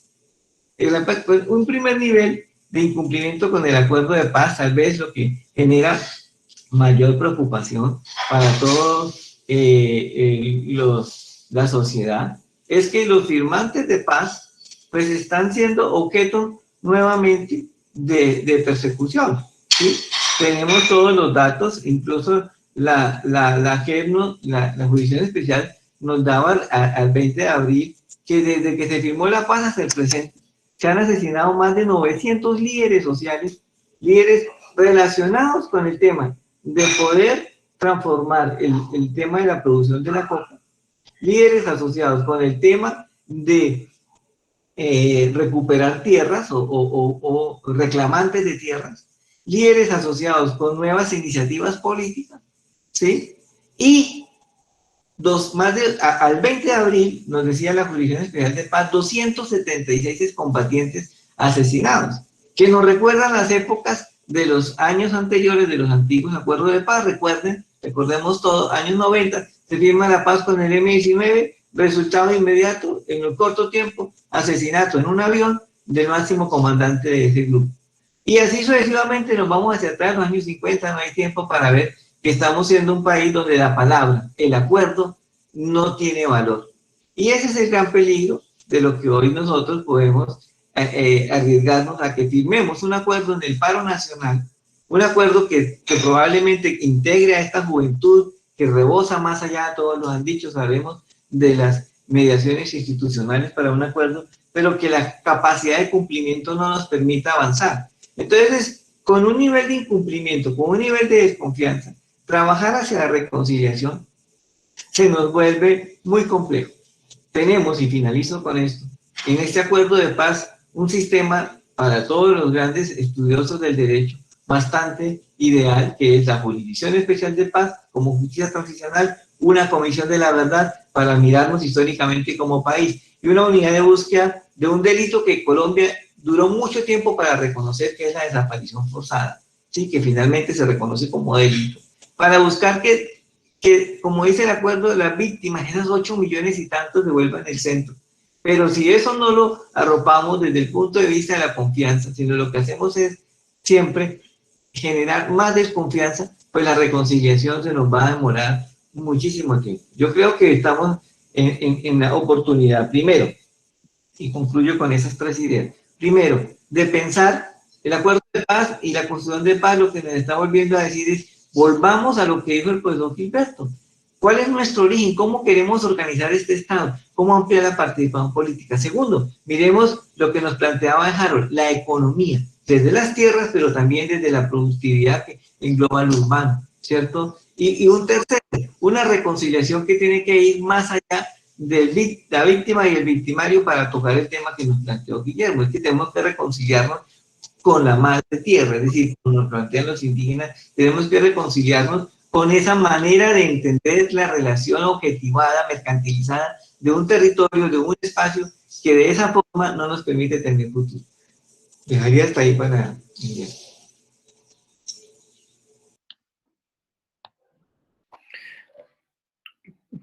Perfecto, muchísimas gracias, profesor Jesús Alfonso. Y bueno, estamos casi llegando al final de este foro y quisiera abrir como un pequeño espacio con una pequeña pregunta para cada uno de los ponentes que están aquí con nosotros. Entonces, quisiera que desde la perspectiva de cada uno, tanto ambiental, económica, social, y desde la visión de la paz y la convivencia y la reconciliación, quisiera que cada uno me explicara o me dijera cómo lograr que Colombia sea viable en el siglo XXI, desde cada uno de los componentes que han venido tratando. Entonces, quisiera empezar con el profesor Guillermo Hurtado, para que por favor nos ayude respondiendo a esta pregunta. Desde la parte ambiental, ¿cómo lograr que Colombia sea viable en el siglo XXI? Yo comparto lo que el profesor Flores acaba de decir, que para eso la desconfianza que tenemos de las instituciones públicas del país puede ser quizás el mayor obstáculo. Para hacer viable el país, tenemos que hacer 2 cosas que se dijeron ya explícitamente. 1, definir qué tipo de Estado y qué tipo de país queremos y que nos pongamos de acuerdo en eso. Ese es el primer gran acuerdo. ¿Bien? Y 2, una vez se tenga eso definido, comenzar a reestructurar la institucionalidad del país y que nos permita realmente confiar en ellas. La corrupción, el narcotráfico y, digamos, desde el punto de vista ambiental, los bosques que destruimos todos los días, la contaminación de las aguas y la minería ilegal no nos han permitido realmente hacer ver el potencial enorme que tiene este país. Entonces, si nos ponemos de acuerdo en que el desarrollo de Colombia no debe ser únicamente medido por el crecimiento del Producto Interno Bruto, sino por el bienestar de las personas y, digamos, el respeto por el vecino, el respeto por la naturaleza, podremos tener un país viable. Mientras tanto, va a ser supremamente complicado. Muchas gracias. Muchísimas gracias, profesor Guillermo. Y bueno, ¿qué tal le parece al profesor Harold Banquero? ¿Qué nos puede decir? ¿Cómo podríamos eh, lograr que Colombia sea viable en el siglo XXI desde la parte económica? A ver, yo pienso que para responder a esta pregunta, parto del principio de que es posible cambiar la política económica que actualmente tiene el país. En otras palabras, yo creo que la solución pasa por un cambio, pero un cambio de fondo en la política, sobre todo la política macroeconómica que tiene actualmente el país. En primer lugar, yo creo que habría que darle enorme prioridad, pero enorme prioridad a la inversión social. En otras palabras, habría que privilegiar todo lo que tiene que ver con inversión, tanto lo público como lo privado, hacia el logro de objetivos sociales muy concretos. El primero, pleno empleo. Acabo de terminar un documento para la academia en donde planteo un modelo de empleo objetivo para Colombia similar a lo que se hizo con la inflación.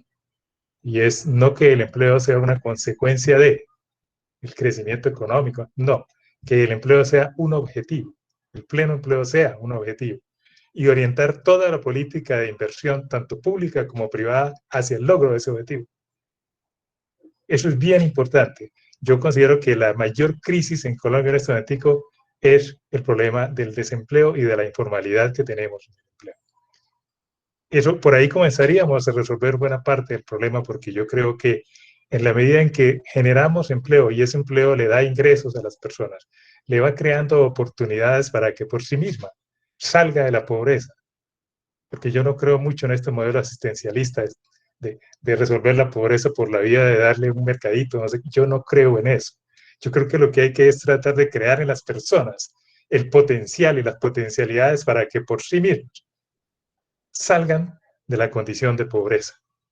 Este es un planteamiento muy interesante porque en este momento se habla de traer al país o de instaurar ideas que tienen que ver con la socialdemocracia europea. Y yo digo sí, pero una socialdemocracia distinta, moderna, no basada en el asistencialismo, sino en la inversión social para crear oportunidades para que todos los más pobres puedan salir de la condición de pobreza. Con eso estoy de acuerdo. No con el asistencialismo, porque el asistencialismo lo que hace es reforzar el modelo precisamente de la dependencia de los pobres, de los estratos altos. Entonces, ese es un punto clave. Yo creo que dentro de ese modelo cabe todo lo que tiene que ver con educación, ahora sí, educación universal en Colombia, salud universal en Colombia. Todo ese tipo de bienes públicos, realmente el Estado tiene que hacer un gran esfuerzo de inversión para tratar de garantizar que todo colombiano tiene igualdad de oportunidad. O sea, tiene la oportunidad de por sí mismo salir de esa condición de pobreza en donde se encuentra hoy en día.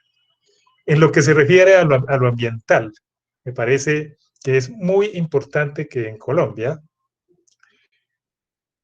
el control ambiental lo haga el Estado no a través de un ministerio. Me parece importante que lo haga a través de una superintendencia de control ambiental que tenga total autonomía del Estado para que pueda, por igual, para el sector público, para el sector privado, para todo mundo, establecer reglas de juego de manejo ambiental en Colombia. En otras palabras, necesitamos una autoridad autónoma que sea capaz de imponer la sostenibilidad ambiental en este país por encima de cualquier interés económico, por muy poderoso que sea. Y eso es importante porque el tiempo es corto. Tenemos muy poco tiempo para hacer esa transición hacia un modelo ambientalmente sostenible que nos permita recuperar los bosques, recuperar las aguas, todo eso que hemos perdido. Vamos a depender un poco de lo que pase a nivel mundial con la tecnología de sustitución de energéticos, pero eso es algo fundamental. Colombia tiene las posibilidades de sustituir muchos energéticos con energía eléctrica, con energía solar, con energía eólica, y eso es algo que debemos incluir en una propuesta de nuevo país, de nuevo esquema de país. Y finalmente, el otro punto es la institucionalidad. Realmente necesitamos una institucionalidad que sea eficaz y honesta, no corrupta. Son dos puntos fundamentales. Una institucionalidad que funcione en todas las dimensiones, en la parte ejecutiva, en la parte legislativa, en la parte judicial, pero que funcione, que genere resultados y que eso se haga en un contexto de honradez. La pregunta que ustedes me hacen es: ¿y cómo lograr todo eso? Yo creo que no vale la pena seguir insistiendo ante un gobierno que tiene una ideología, como ustedes la han planteado acá, que no va con esto. Seguir insistiendo en tratar de que ese gobierno lo haga. Mi posición como demócrata es de que todos los que no estamos de acuerdo con ese estado de cosas deberíamos de organizarnos en un partido político, no en un movimientico, no un partido político. El Centro Democrático se demoró 20 años para consolidarse como partido político, imponer esa ideología. Bueno, en el otro lado, si no estamos de acuerdo, creemos un partido. Y yo creo que en Colombia en este momento hay el espacio para hacerlo. Hay que tener una plataforma muy concreta que se le pueda vender a la ciudadanía colombiana y a través de las urnas, a través de los votos, ser gobierno. Y siendo gobierno, entonces se puede cambiar y nosotros podemos.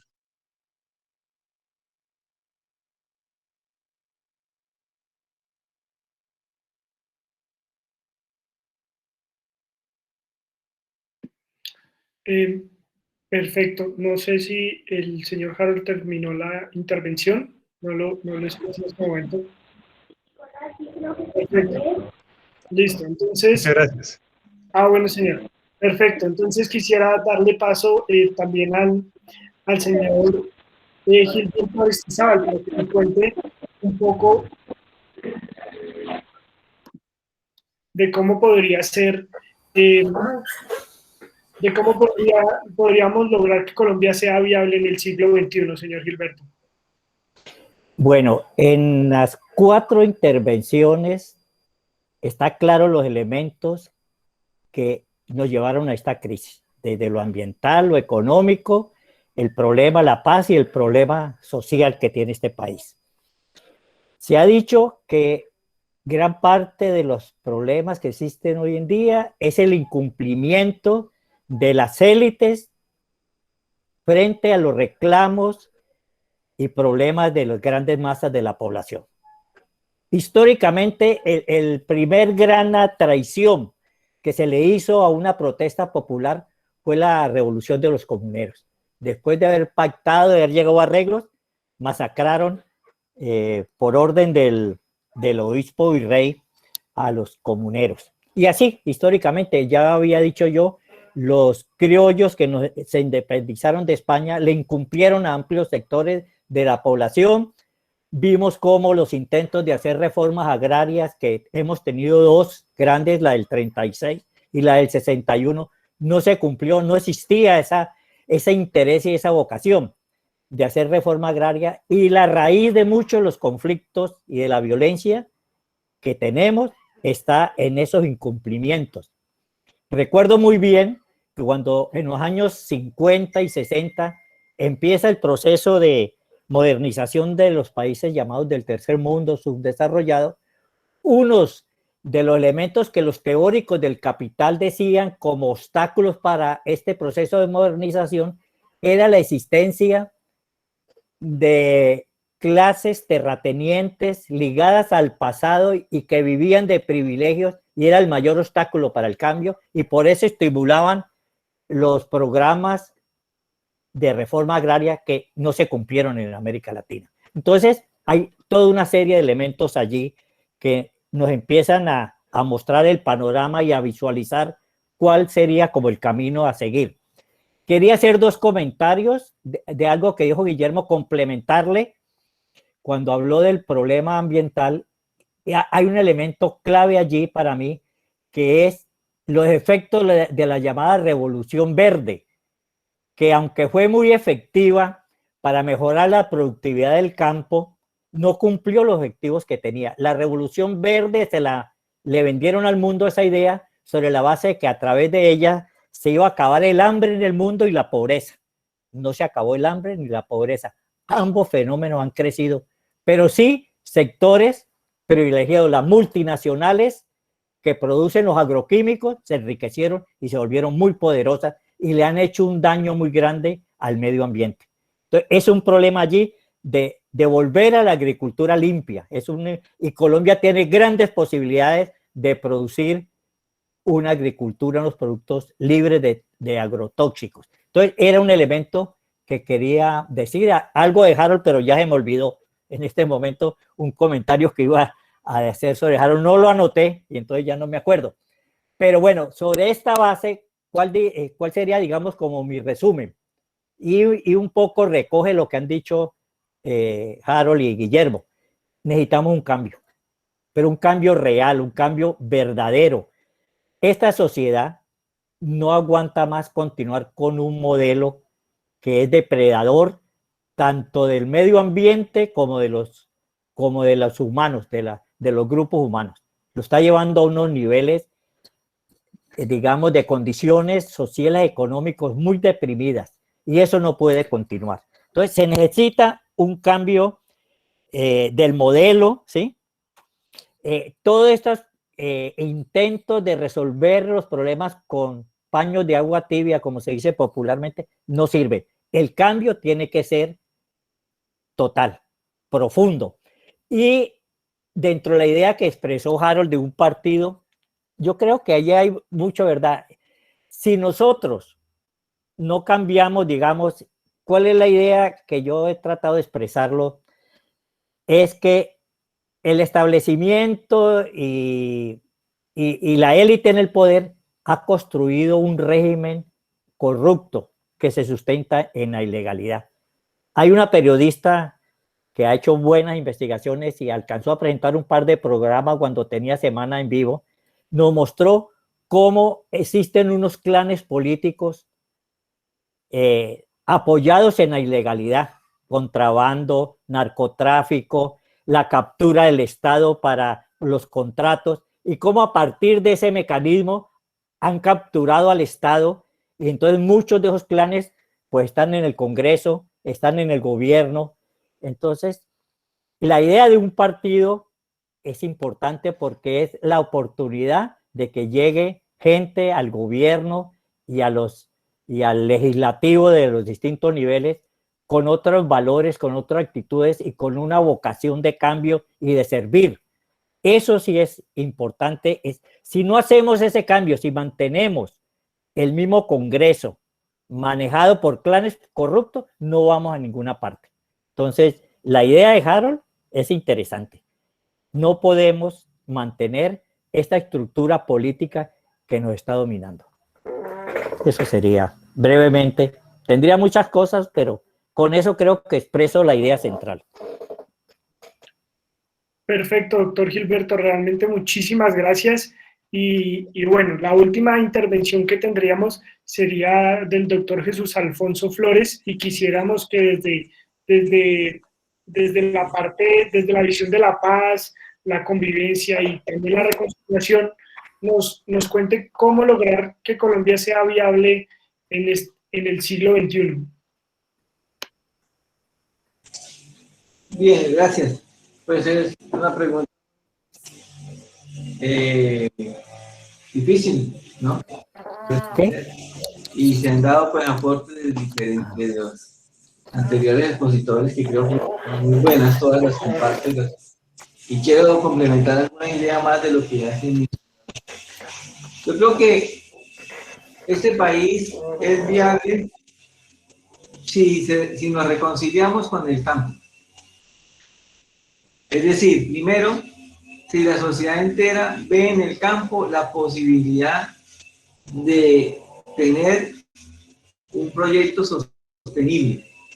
Eso quiere decir que reconciliarnos con el campo significa que efectivamente se haga justicia con el acceso a las tierras, pero reconciliarse con el campo también significa que la ciudad entienda que no puede vivir sin el campo, lo asuma integralmente.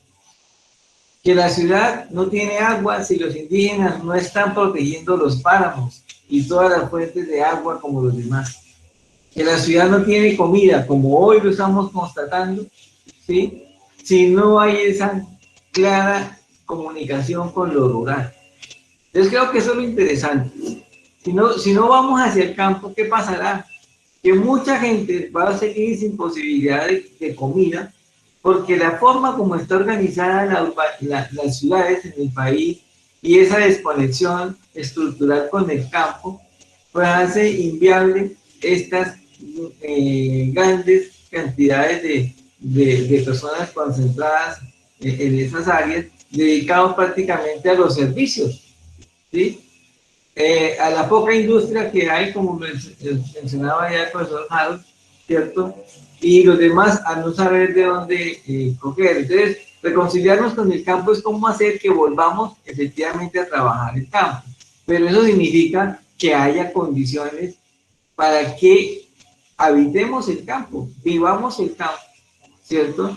Y eso significa la gran transformación. La gran transformación de Colombia no pasa, ¿sí?, a mi manera de ver, si no hacemos esa accesibilidad justa, equitativa, no del 20% colombianos que están en el campo, para pero sobre todo para los que estando en las ciudades, ¿sí?, y proveniendo del campo o queriendo volver al campo, no lo hacen por haber condiciones. La primera condición, tenemos que parar la guerra ya, porque el campo es inhabitable como lo viven las personas que lo están padeciendo hoy en el Pacífico, en el suroccidente, en el nororiente colombiano como puntos extremos, ¿sí? Como decían muchos estudiantes, y yo se lo compartía también en mi reflexión en la semana pasada, uno de los puntos dramáticos es que por los pocos días que hemos tenido acá de asfixia en acceso a alimentos, gasolina y todo eso, estalla y entonces la gente va contra los demás, ocurre lo que ocurrió con los indígenas, en fin, bueno, no quiero entrar en toda esa situación porque no hay tiempo. Pero eso lo que nos evoca es la necesidad de reconciliarnos con el campo, porque la mayoría de los lugares de mayor conflicto han vivido esa zozobra por décadas, que se acuestan y no saben si mañana podrán levantar con vida porque hay un enfrentamiento cercano, porque vienen a desplazarme, porque vienen a matarme. Es decir, no estoy aplaudiendo la zozobra que hemos vivido, estoy diciendo que nos permite ir a una reflexión de como país enfrentar toda esta problemática.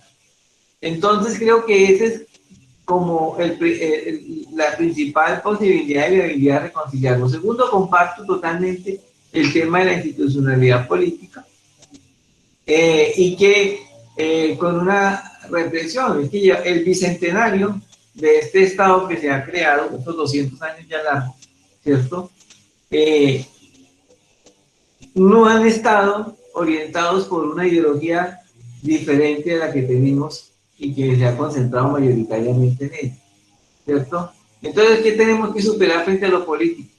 Tenemos que superar el miedo, ese miedo que esta ideología que está gobernando impone para que se mantenga el estado de cosas. El miedo que hasta llegó a extenderse esa figura del famoso castrochavismo, ¿sí? El miedo a eso, ¿sí?, que llega hasta decir que el señor Biden iba a ser castrochavista allá en las elecciones de Estados Unidos, pero ¿a quién se le ocurre pensar que ese señor, con la trayectoria que tiene, a la edad que tiene y en la trayectoria que ha tenido todo este tiempo de ser un capitalista ultranza, demócrata, pero capitalista, llegar a decir que no, que también porque dialogó con Petro y meter a Petro en esas elecciones, ¿sí? Eso quiero decir que nosotros tenemos que superar semejante cantidad de barbaridades mentirosas que nos tienen inundados, superar ese miedo para poder ser realmente ciudadanos con libertad de conciencia y mirar con objetividad qué es lo más racional, tal vez un acuerdo que nos permita avanzar en diferencias políticas para seguir dando pasos,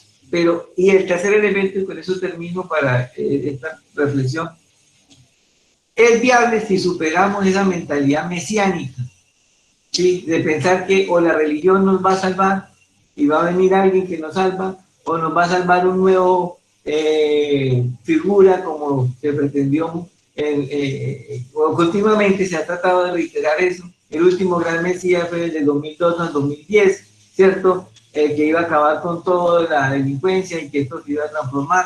O sea, esa actitud mesiánica nos muestran los jóvenes que no tienen ninguna viabilidad, sino que parte desde la construcción colectiva comunitaria. Entonces, reconciliación con el campo, ¿sí? Superar el miedo de las falsas informaciones, de las falsas noticias, de todo eso, para poder hacer una política en libertad y recuperar la confianza en las instituciones. Y tercero, nada de mesianismo, sino construcción colectiva.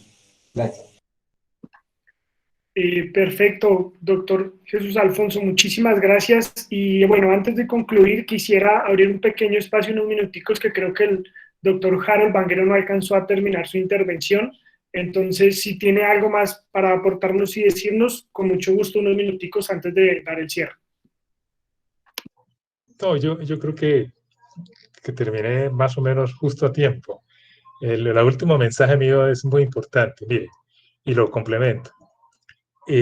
Yo tenía la firme confianza de que la Constitución de 1991 iba a generar un cambio político importante en este país en el sentido de permitir la conformación de partidos políticos sólidos, con plataformas, con ideología clara.